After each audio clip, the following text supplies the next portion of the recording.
Friends, अर्चूज किचनमध्ये तुमचं सगळ्यांचं स्वागत आहे. तर आज मी खूप छान आणि मस्त सिंपल रेसिपी तुमच्यासोबत शेअर करणार आहे. तर ती आहे आवळा कँडी.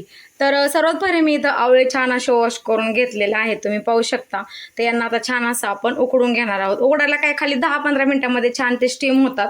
त्याच्यानंतर आपण त्याच्यानंतरची नेक्स्ट प्रोसेस करणार आहोत. पण सध्या तरी आपण काय करत आहोत, हे आवळे जे छान असे वॉश करून घेतलेले आहेत ना, त्यांना छान असं मस्त असं उकडून घेत आहोत. उकडून झाले की त्याच्यानंतर पुढची जे काही प्रोसेस आहे मी ती तुम्हाला दाखवते. पाहू शकता छान असं त्याच्यावर मी झाकण ठेवलेलं आहे आवळ्यांवरती, आणि आता मस्त असं त्याची वाफ न जाऊन देता याला छान असं आपण शिजवून किंवा उकडून घेऊयात.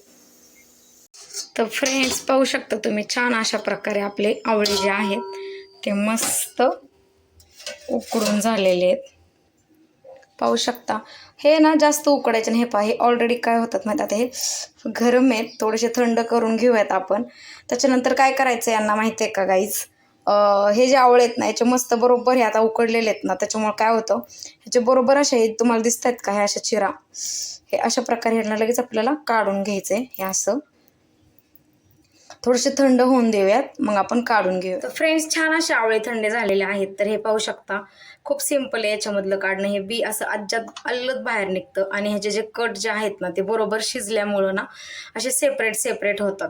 पाहू शकता तुम्ही. आवळा कँडी अशी एवढं काही कठीण नाही आहे बनवायला, खूप सिंपल आणि सोपी रेसिपी आहे ही बनवायची म्हटलं तर.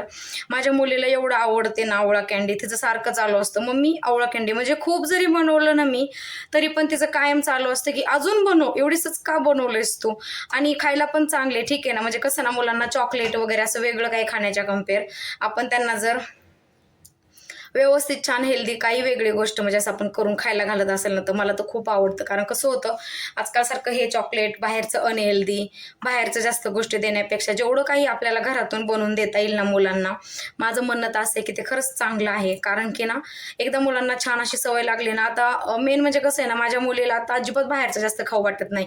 तिचं कसं असतं, नाही मम्मा तू हे घरी बनव, तू हे घरी बनव, मला घरीच खायचे. म्हणजे मग एक खूप छान वाटतं की चला, म्हणजे नाही का, आपण पाहतो की खूप मुलांना बाहेरचं अनहेल्दी आवडतं खायला, पण मला असं वाटतं की अरे नाही ठीक आहे, म्हणजे माझी मुलगी एवढा असं अजिबात हट्ट करत नाही की नाही मला हे खायचंच ते खायचंच. असं घरी जे असं मी वेगवेगळं बनवून तिला, मला जेवढं म्हणजे हेल्दी बनवता येतं ना तेवढं मी तिच्यासाठी व्यवस्थित छान हेल्दी बनवते. तर तुम्ही पण नक्की ट्राय करा आवळा कँडी बनवून तुमच्या मुलांना खायला द्यायला, खूप आवडेल त्यांना. असो तो का छान असं अशा प्रकारे आपलं हे निघतंय, ह्याला छान असं व्यवस्थित काढून घ्यायचं, आणि खूप कठीण नाही आहे. हे काढून घेतलं ना छान, ह्याचं बी वगैरे सेपरेट झालं की याला मस्त असं याला साखरेच्या ह्याच्यामध्ये टाकून द्यायचं. एअरटाईट डब्यात ठेवणार आहोत आपण, आणि 3 दिवस मस्त त्याला असं पाणी सुटेपर्यंत एकदम मिक्स मुरून गेलं पाहिजे ना, ते बोलतो आपण तसं होतं ते. त्याच्यानंतर त्याला आपल्याला उन्हात ठेवायचं सुकायला. आता काय उन्हाळा चाललाय, कडक ऊन आहे, त्याच्यामुळे काय एका दिवसात म्हणलं तरी ते छान सुकू शकतं. तर ह्याला मस्त असं हे करून घेतलं की सुकून ठेवलं की झाली तयार आपली कँडी, आणि एवढी मस्त छान लागते ना खायला, विचारू नका. तुम्ही नक्की ट्राय करा, तुम्हाला सर्वांना खूप आवडेल. आणि आता एकतर कसं होतं ना, पाणी खराब वगैरे असल्यामुळं हेअरफॉलचा वगैरे इतका प्रॉब्लेम क्रिएट होतो ना, तेव्हा असं वाटतं की आता एक तर आवळा ज्यूस किंवा काय, पहिलं असं काही वाटत नसायचं, पण आता लहान आहे त्याच्यामुळे त्यांना पण हेअरफॉलचा वगैरे मुलांना त्रास नको. त्याच्यामुळे आपल्याला असं वाटतं की नाही अरे ठीक आहे, असं वेगवेगळं आवळा कँडी बोला, आवळा ज्यूस तर मुलं काही पिणारच नाहीत, कारण की तो इतका आपल्यालाच प्यायला नको वाटतं, तो मुलं कधी पिणार ना. त्याच्यामुळे असं वाटतं की असं आवळा कँडी वगैरे आवळ्याचं जेवढं खातील ना तेवढं चांगलं आहे त्यांना पण. आणि याचं जे पाणी राहतं का नाही, आपण ते त्यांना असं छान साखरेच्या याच्यामध्ये मिक्स करतो तेव्हा जे पाणी होतं ना त्याचं तयार, ते तर खूप चांगलं असतं गाईस, माहिती आहे का. म्हणजे खूप दिवस राहतं, आणि मार्केटमध्ये विकायला सुद्धा ते येतं. मी त्या दिवशी त्याला डीमार्टमध्ये पाहिलं, 1 लिटर वगैरे असं अर्धा लिटर ते बॉटलमध्ये पाणी आवळ्याचं विकायला आलेलं असते. कँडीचं जे आपलं तयार राहिलेलं पाणी असतं ना, इतकं चांगलं असतं ना बॉडीसाठी, म्हणजे ॲसिडिटी, पित्त, अशा बऱ्याच गोष्टी जर होत असतील ना तर ते पाणी पिलं ना तुम्ही, तर खूप तुमचा त्रास कमी होईल त्याने. ते दाखवलंच मी तुम्हाला जेव्हा मी म्हणजे ह्याचं पाणी वगैरे असं तयार होईल तेव्हा. असो हो, आज जास्तच बडबड चालली आहे माझी. ठीक आहे, तर गाईज अशा प्रकारे आपल्याला याला काढून घ्यायचे. काही जास्त गरम आहेत ना त्याच्यामुळे जरा मला थोडासा त्रास होतोय काढायला, बाकी काही नाही. तर ठीक आहे, मी अशा प्रकारे ह्यांना असं छान असं आपण काढून घेऊयात, त्याच्यानंतर आपण नेक्स्ट प्रोसेस पाहूयात. तर छान असं आपलं आवळे हे जे आहेत ना ह्याला असं छान काढून सेपरेट करून झालेलं आहे व्यवस्थित. तर आता काय करायचं, हे मी एका डब्यामध्ये घेते. शक्यतो एअरटाईटच घ्यायचा, कारण कसं होतं त्याला खोलायचं नाही, थोडंसं हलवायचं वगैरे, ठीक आहे, हवा वगैरे गेली नाही पाहिजे त्याला आतमध्ये. तर छान असं त्याला व्यवस्थित, माझ्याकडे कॅसरॉल होतं तर त्याच्यात मी बनवणार आहे. तर ठीक आहे, त्याच्यात मी टाकलेलं आहे. आणि आता याच्यात आपल्याला शुगर ॲड करायची, बाकी काही जास्त ॲड करायचं नाही. तरी 1 कप साखर मी घेतलेली आहे. अंदाज 25, पण तरी सेम एवढंच क्वांटिटी घ्या तुम्ही, कारण की माझे 1 किलो आवळे होते. तर मग मी त्याला त्या प्रमाणातच त्याला साखर 1 कप घेतलेली आहे.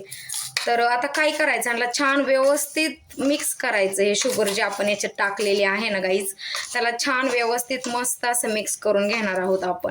त्याच्यानंतर काय आहे ना, ह्याला असं छान मस्त मिक्स करून घेतलं ना व्यवस्थित हालून वगैरे, मग आपल्याला ना अशा प्रकारे पण तुम्ही करू शकता. मग आपल्याला याला छान एकदा झाकण बंद करून एअरटाईट याला बंद करून ठेवून द्यायचं. आणि हे ना आपण 3 दिवस ठेवणार आहोत. आता आज ठेवलं ना आपण, आज की उद्या, म्हणजे असं 2 दिवस ठेवून द्यायचं.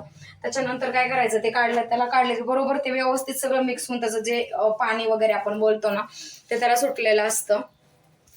मग त्याच्यानंतर ते काढून घेऊन आपण त्याला छान असं उन्हामध्ये ठेवून द्यायचं. तर मी याला आता छान एअरटाईट मस्त, माझ्याकडे हा कॅसरॉल होता त्याला तर मी छान एअरटाईट बंद करून ठेवलेला आहे.